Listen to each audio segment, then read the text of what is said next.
السلام علیکم، میں ہوں ذیشان۔ آپ دیکھ رہے ہیں آٹوموٹیو اردو یوٹیوب چینل۔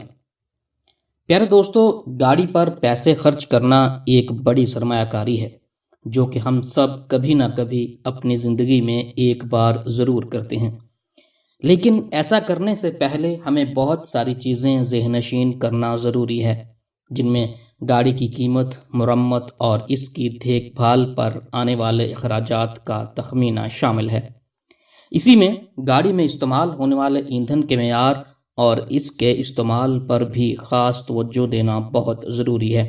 اس کی خاص وجہ یہ ہے کہ مارکیٹ میں ایندھن کی بہت ساری اقسام موجود ہیں جو کہ اپنی کوالٹی کے لحاظ سے مختلف اقسام میں بٹے ہوئے ہیں۔ اسی طرح سے یہ مختلف درجات کے ایندھن انجن کی کارکردگی پر مختلف طریقے سے اثر انداز ہوتے ہیں، جہاں کم معیار کا ایندھن انجن کے عمل کو متاثر کر سکتا ہے۔ اسی لیے یہ ضروری ہے کہ ایندھن کے انتخاب پر خاص توجہ دینی چاہیے۔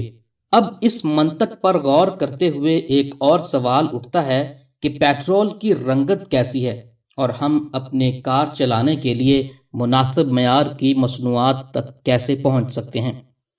ہم میں سے بہت سارے لوگ گیسولین کے اصل رنگ سے واقف نہیں ہوں گے، اور ہم اسی امر پر متفق ہیں کہ پیٹرول کا رنگ پیلا یا ہلکا بھورا ہے، لیکن حقیقت کیا ہے؟ تو پیارے دوستو، گیسولین یا پیٹرول کا کوئی خاص رنگ نہیں ہے، بلکہ یہ مختلف قسم کے گیسولینز کا مجموعہ ہے جو کہ دنیا میں مختلف رنگوں میں دستیاب ہے۔ مثال کے طور پر اگر آپ صاف پانی کا ایک گلاس لیں تو جس طرح یہ پانی صاف اور شفاف ہوگا، پیٹرول کی بھی یہی حیت ہے۔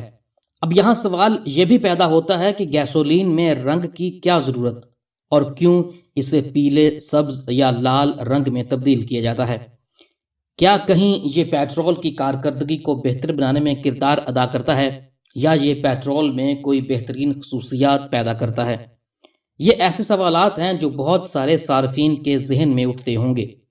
تو اس کی وجہ کچھ یوں ہے کہ فیولز کو رنگ دار صرف اس مقصد کے لیے بنایا جاتا ہے تاکہ صارفین ضرورت کے مطابق صحیح ایندھن کا استعمال کر سکیں۔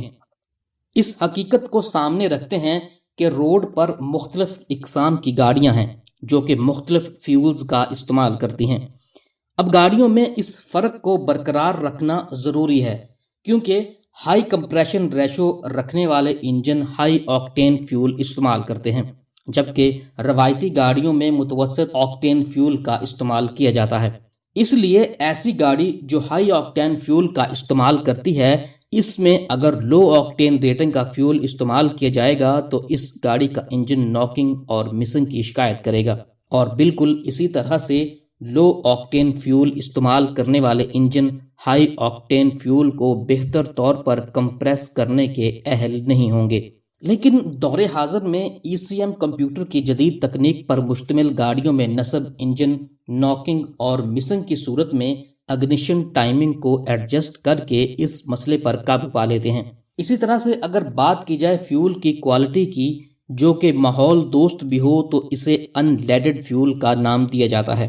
ان لیڈڈ فیول کیا ہے اور اسے ان لیڈڈ کیوں کہا جاتا ہے؟ ناظرین، پرانے زمانے کے ہائی کمپریشن والے انجنز میں جب فیول جلایا جاتا تھا تو یہ فیول وقت سے پہلے ہی بھڑک اٹھتا تھا، جو کہ انجن کی ناقص کارکردگی سمیت ناکنگ جیسے مسائل کا سبب بنتا۔ تب 1920 میں انجینئرز اور کیمیا دانوں نے اس کا یہ حل تجویز کیا کہ پیٹرول میں ٹیٹرا ایتھیل لیڈ نامی کیمیکل شامل کیا، جس سے تکنیکی اعتبار سے بہترین خصوصیات حاصل ہوئیں، لیکن یہ لیڈڈ پٹرول ماحول کے لیے سنگین ثابت ہوا۔ اسی وجہ سے 1975 تک فیول کی اس قسم کو ختم کر دیا گیا۔ آج کے دور میں پیٹرول میں مختلف قسم کے مرکبات شامل کر کے بہترین خصوصیات حاصل کی جا رہی ہیں، جن میں ایتھانول وغیرہ شامل ہیں۔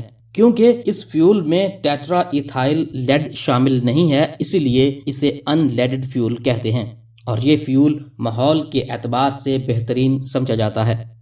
پیارے دوستو، یہاں پر یہ بات کلیئر کرتا چلوں کہ ہائی آکٹین ریٹنگ کا مطلب کسی بھی فیول کا زیادہ جلنا نہیں ہوتا، بلکہ اس کا مطلب جتنے آکٹین نمبر زیادہ ہوں گے اتنا ہی یہ فیول ناکنگ، ڈیٹونیشن وغیرہ جیسے مسائل کے خلاف زیادہ قوت مدافعت رکھتا ہے اور یہ فیول زیادہ کمپریشن ریشو پر جلتا ہے۔ اسی طرح سے جتنے نمبر کم ہوں گے اتنا ہی یہ فیول ناکنگ، مسنگ، ڈیٹونیشن اور پری کمبسٹن وغیرہ جیسے نقائص کے خلاف کم قوت مدافعت رکھتا ہوگا اور یہ کم کمپریشن پر بھڑک اٹھے گا۔ وطن عزیز میں 3 قسم کے معیار کا فیول استعمال کیا جاتا ہے، جن میں 92، 95 اور 97 آکٹین ریٹنگز شامل ہیں۔ امید ہے کہ آپ کو ہماری آج کی ویڈیو پسند آئی ہوگی۔ اگر آپ ہمارے چینل پر نئے ہیں تو کائنڈلی ہمارے چینل کو سبسکرائب کر لیجئے۔ شکریہ۔